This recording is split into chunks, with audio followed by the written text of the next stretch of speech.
Bismillahirrahmanirrahim. Assalamualaikum warahmatullahi wabarakatuh diucapkan kepada pensyarah yang saya hormati, Dr. Nora Azian binti Haji Naha dan rakan-rakan seperjuangan sekalian. Saya Nurul Natasha binti Harun bernombor matrik 1814396. Dalam video ini saya akan membentangkan topik yang ke-6 iaitu strategi komunikasi yang merupakan salah satu topik dalam subjek BMco 4104 komunikasi korporat. Baiklah, mari kita mulakan. Sebelum saya teruskan dengan soalan-soalan daripada rakan-rakan saya akan terangkan serba sedikit apa yang dimaksudkan dengan strategi komunikasi. Menurut FND pada tahun 2011, strategi komunikasi adalah perancangan yang berkesan dalam proses penyampaian mesej sehingga mudah difahami dan diterima oleh seseorang serta mampu mengubah sikap dan perilaku. Manakala menurut Littlemore pada tahun 2013, strategi komunikasi merupakan suatu perancangan dan pengurusan komunikasi untuk mencapai tujuan sesebuah organisasi. Pendek kata, strategi-strategi komunikasi ini perlu dilaksanakan secara terancang, berterusan dan bersistematik oleh setiap organisasi bagi meningkatkan keberkesanan komunikasi secara menyeluruh. Baiklah, kita teruskan dengan soalan yang pertama. Soalan yang pertama merupakan soalan daripada saudari Hada Farhani. Soalannya berbunyi, wabak COVID-19 telah membawa cabaran baharu kepada banyak pihak.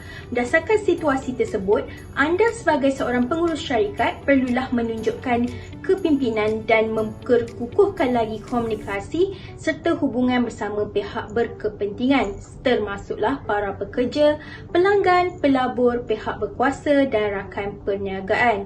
Oleh itu, apakah yang patut anda lakukan untuk mempertingkatkan lagi komunikasi anda sewaktu krisis ini berlaku? Terima kasih saudari Hada atas soalan tersebut.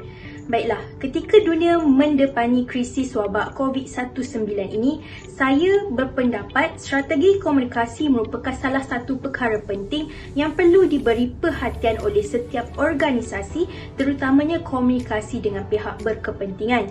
Freeman pada tahun 1984 mendefinisikan pihak berkepentingan sebagai individu atau kumpulan yang boleh menjejaskan atau yang terjejas oleh tindakan-tindakan daripada keputusan, dasar, amalan atau matlamat organisasi. Sebagai contoh, pelanggan, pembekal, pekerja dan pemegang saham. Oleh itu, jika saya seorang pengurus syarikat, cara saya tingkatkan komunikasi dengan pihak berkepentingan sewaktu krisis ini, yang pertama ialah berkomunikasi dengan kerap dan konsisten. Setiap maklumat terbaru mengenai organisasi atau produk dan perkhidmatan yang ditawarkan oleh syarikat akan dikongsikan dengan lebih kerap, sekurang-kurangnya 2 kali seminggu.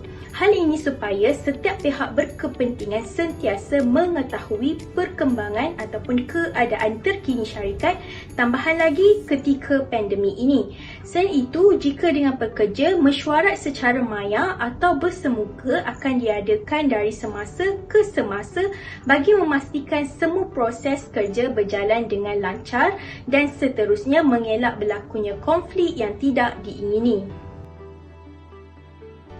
Kedua, berkomunikasi dengan jelas dalam menyampaikan maklumat. Bagi mengelak berlakunya sebarang kekeliruan, pengurus perlu memastikan cara penyampaian yang digunakan adalah jelas dan mudah difahami.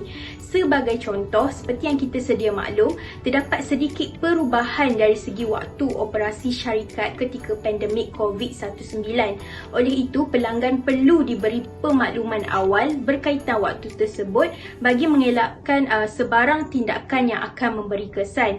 Contoh yang seterusnya, pekerja juga perlu diberi arahan dengan jelas mengenai prosedur operasi standard SOP semasa di tempat kerja dan garis panduan semasa bekerja di rumah.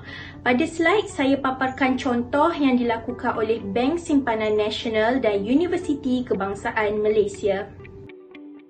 Cara meningkatkan komunikasi yang ketiga ialah berkomunikasi dengan telus. Sewaktu berlakunya krisis, ketulusan seseorang pengurus dalam berkomunikasi bukan sahaja diperlukan, malah diuji. Komunikasi secara telus dan terbuka dapat meningkatkan lagi keyakinan pihak berkepentingan terhadap integriti seseorang pengurus, meskipun berita atau perkara yang dikongsikan baik atau buruk. Sebagai contoh, jika berlakunya penurunan mendadak kadar jualan pada bulan tersebut disebabkan pandemik, pengurus perlu telus dalam menyampaikan perkara sebenar kepada pemegang saham. Yang terakhir, berkomunikasi dengan memaksimumkan penggunaan medium teknologi komunikasi. Penggunaan teknologi melalui aplikasi dalam talian seperti Telegram, WhatsApp, Skype dan Instagram ketika pandemik akan meningkatkan lagi tahap komunikasi dan meluaskan hubungan dengan pihak berkepentingan. Hal ini demikian kerana komunikasi masih dapat dilaksanakan meskipun jarak memisahkan. Maklumat yang ingin disalurkan kepada pekerja, pelanggan dan pihak berkepentingan yang lain juga dapat dilakukan dengan lebih mudah dan cepat. Sebagai contoh, syarikat Foodpanda memberitahu pelanggannya berkaitan penghantaran barangan tanpa sentuh di media sosial. Tegasnya, saya berpendapat komunikasi yang baik seharusnya bermula daripada seorang pengurus syarikat. Dalam menghadapi saat-saat getir sebegini, strategi komunikasi yang berkesan amatlah penting bagi membina hubungan yang kukuh dengan pihak berkepentingan dan seterusnya memberi kesan yang positif kepada organisasi. Selesai soalan yang pertama, kita pergi kepada soalan yang kedua. Soalan kedua, soalan yang diutarakan oleh saudari Nur Syahada Muhammad, iaitu periklanan produk dan perkhidmatan oleh syarikat-syarikat di Malaysia dilihat sangat mendominasi dunia media. Sebagai contoh, media sosial, media cetak dan media elektronik. Mereka menggunakan teknik persuasif sebagai wahana untuk mempromosikan produk dan perkhidmatan yang ditawarkan oleh mereka. Apakah teknik persuasif yang sering digunakan dalam periklanan dan sejauh manakah teknik tersebut membantu syarikat memperoleh keuntungan seperti yang dijangkakan? Sebelum saya menjawab soalan yang diutarakan oleh beliau, saya akan terangkan apa yang dimaksudkan dengan teknik persuasif. Teknik persuasif atau juga dikenali sebagai teknik pemujukan merupakan salah satu teknik dalam strategi komunikasi. Ria Casanova pada tahun 2016 mendefinisikan teknik persuasif sebagai usaha yang berkesinambungan untuk mengubah fikiran dan tindakan melalui manipulasi motivasi manusia. Tambah beliau lagi, teknik komunikasi ini merupakan komunikasi yang disengajakan untuk mempengaruhi dan meyakinkan orang lain.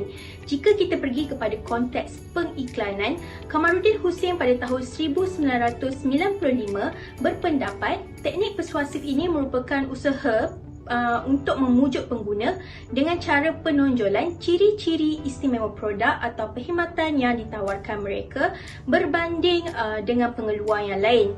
Teknik ini juga menggunakan segala corak rayuan yang menjadikan seseorang pelanggan itu ingin memiliki produk berkenaan.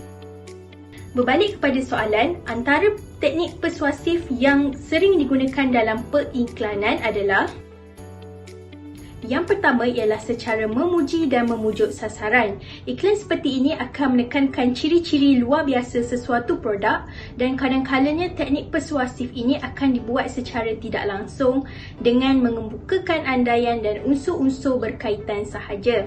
Sebagai contoh, boleh dilihat pada video periklanan pewangi Downy yang berikut. Selamat petang. Dia sentiasa berbau segar. Macam mana? Satu penutup Downy Concentrate. Satu penutup sudah cukup untuk haruman menawan dan kesegaran berpanjangan. Downy Concentrate. Yang kedua, tawaran istimewa. Rata-rata pelanggan akan tertarik dengan tawaran istimewa. Hal ini demikian kerana tawaran istimewa tidak kerap ditawarkan oleh sesebuah syarikat. Maka pelanggan akan terpengaruh kerana tidak mahu terlepas peluang. Sebagai contoh, kita boleh lihat pada iklan telefon percuma daripada Celcom.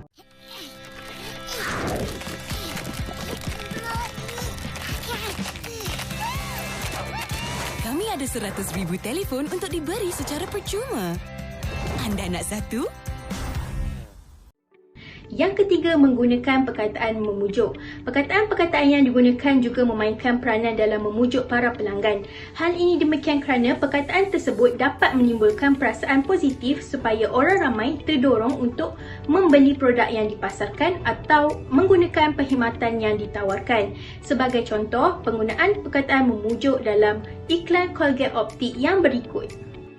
Senyumanku lebih menawan. Dengan Colgate Optic White. Gigi lebih putih dalam 1 minggu. Gigi lebih putih berseri, senyuman kekal menyinari. Colgate Optic White.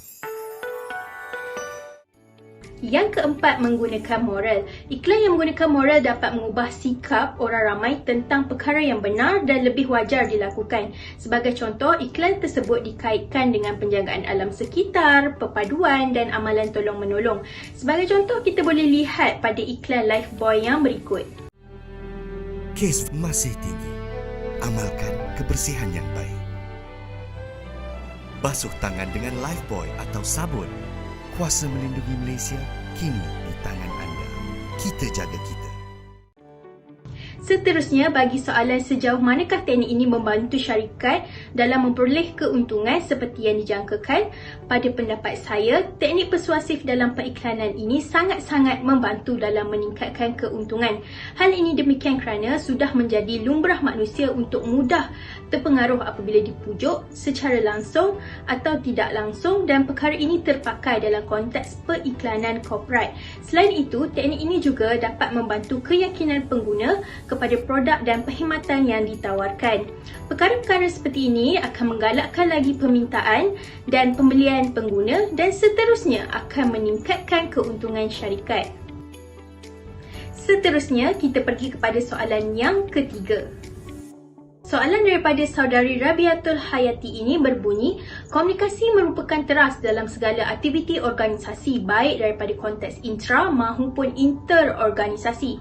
Oleh itu, setiap organisasi memerlukan komunikasi strategik bagi memenuhi visi, misi dan matlamatnya. Jelaskan apa itu konsep komunikasi strategik dan huraikan proses kitaran untuk menghasilkan komunikasi strategik dalam organisasi.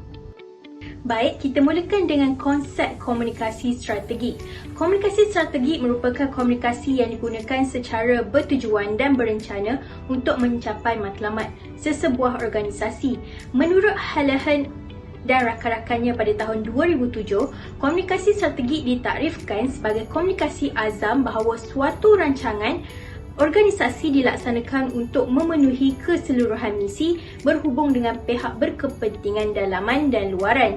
Definisi tersebut seiring dengan pendapat Jasper pada tahun 2018 yang mengatakan tujuan komunikasi strategi adalah untuk memastikan mesej yang disampaikan tepat kepada khalayak melalui saluran yang benar sehingga dapat mencapai matlamat atau objektif yang disasarkan. Seterusnya, proses kitaran dalam komunikasi strategik. Berdasarkan Cutlip Center dan Broom pada tahun 2006, terdapat 4 proses kitaran iaitu analisis situasi, perancangan strategi, pelaksanaan strategi dan penilaian strategi. Proses yang pertama ialah analisis situasi. Analisis situasi melibatkan perkara atau isu-isu yang berlaku pada masa kini. Seseorang pengurus itu perlulah menganalisis situasi dengan mencari isu yang ingin ditangani, siapa yang terlibat, siapa sasarannya dan apa yang menjadi perhatian khalayak. Teknik analisis SWOT iaitu melihat S, strength, kekuatan, W, weakness, kelemahan, O, opportunity, peluang dan T, threat, ancaman juga boleh diaplikasikan bagi memastikan komunikasi yang ingin disampaikan adalah berkesan dan efektif.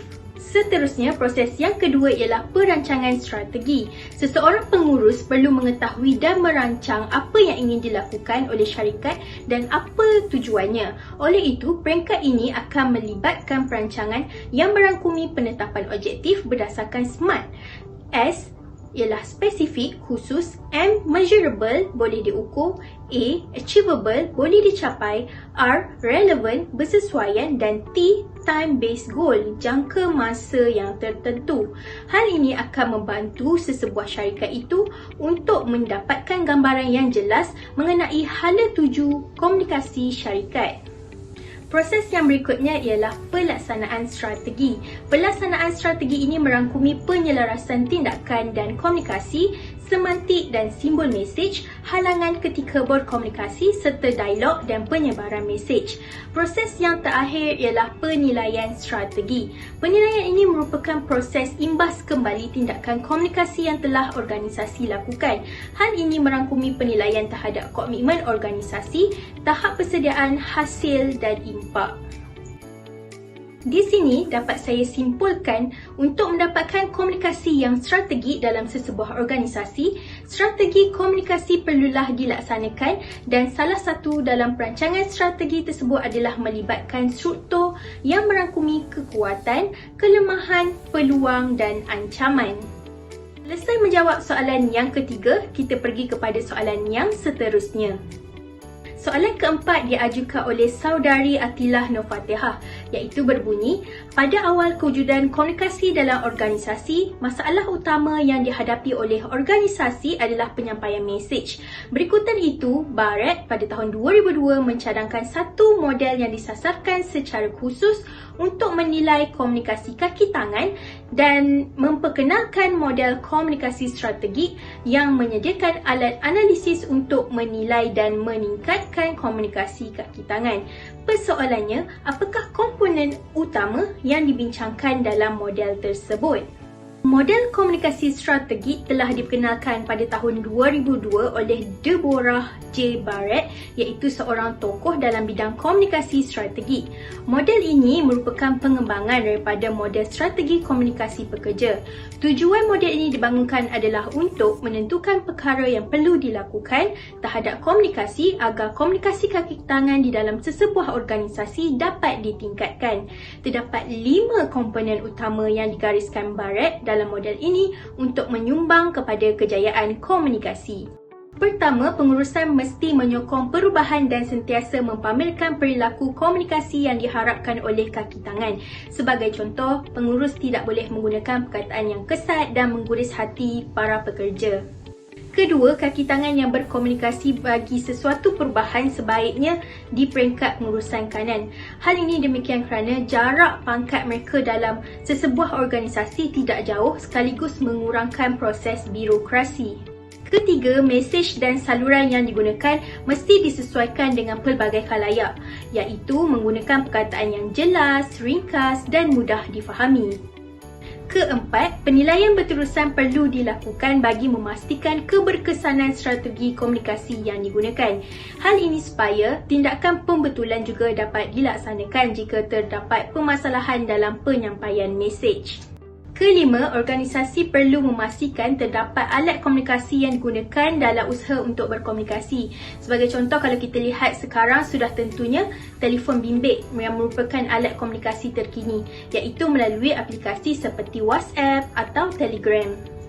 Secara keseluruhannya, model komunikasi strategi ini telah membantu pihak pengurusan dalam memahami peranan strategi komunikasi serta boleh digunakan sebagai alat untuk menilai kekuatan dan kelemahan sesebuah organisasi dalam berkomunikasi. Baiklah, kita pergi kepada soalan yang terakhir. Saudari Aisyah Amani telah mengutarakan soalan yang berbunyi, terdapat 2 jenis periklanan korporat, iaitu periklanan imej korporat dan periklanan isu korporat. Boleh terangkan bagaimana syarikat penerbangan Air Asia menguruskan periklanan korporatnya? Baik, sebelum saya menjurus kepada soalan yang diutarakan oleh saudari Aisyah, bolehlah jika saya terangkan dahulu apa yang dimaksudkan dengan periklanan korporat. Periklanan korporat juga merupakan salah satu strategi komunikasi dalam sesebuah organisasi maupun syarikat untuk mencapai matlamatnya.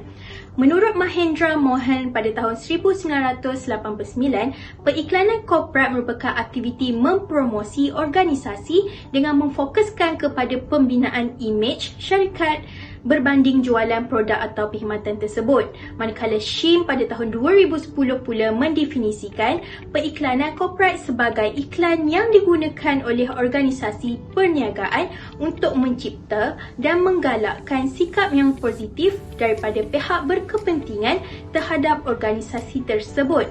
Pendek kata, periklanan korporat bertujuan untuk menaikkan imej baik syarikat. Menurut Zulhamri Abdullah dan Yohanis Abdul Aziz pada tahun 2013, terdapat 2 jenis atau kumpulan utama dalam periklanan korporat.